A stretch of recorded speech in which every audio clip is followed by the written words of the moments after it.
Aujourd'hui, la liturgie nous propose de célébrer saint Marc, l'un des 4 évangélistes, c'est-à-dire l'une des 4 personnes qui va nous transmettre la vie concrète de Jésus.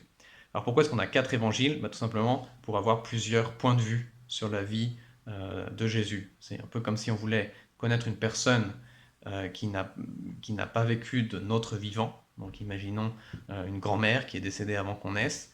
Eh bien, si on demande par exemple à notre père, qui aurait été son fils, eh bien, il va pouvoir nous donner certaines informations, mais il ne pourra pas nous informer sur l'enfance, par exemple, de sa mère, parce qu'il n'était pas né.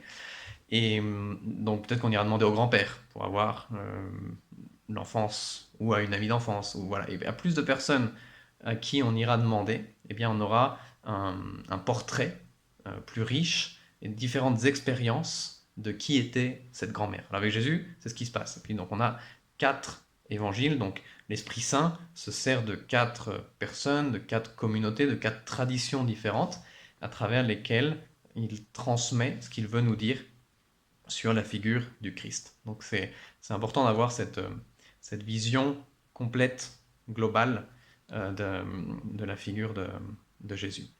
Et alors, saint Marc, concrètement, lui, il a été disciple de saint Pierre. Donc, il nous transmet, d'une certaine manière, l'expérience qu'a eue saint Pierre de Jésus.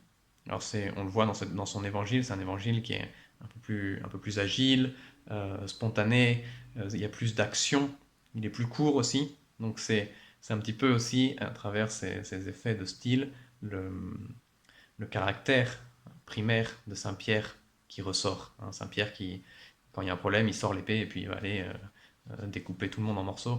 Bon, et Jésus lui dit arrête, c'est pas le moment. Voilà, ça c'est un peu Saint Pierre primaire. Bon, l'évangile de Saint Marc, on a un peu cette cadence-là.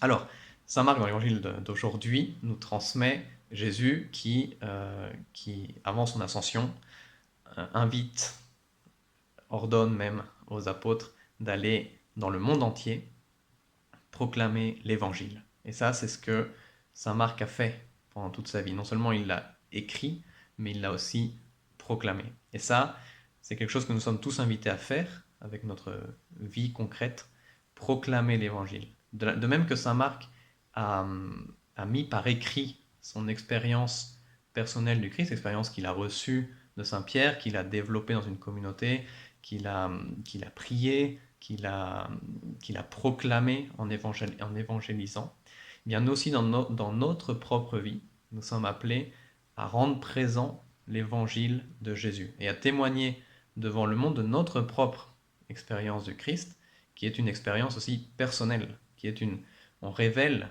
une facette du Christ qui s'est révélée à nous dans notre vie, à travers notre histoire, à travers notre vocation, à travers notre conversion, à travers notre mariage, à travers voilà, tout ce que chacun a vécu, fait que le Christ nous révèle un visage particulier. Et ce visage-là, ce trait, cette facette du Christ, c'est ce que nous sommes appelés à révéler au monde par notre vie chrétienne, tout simplement.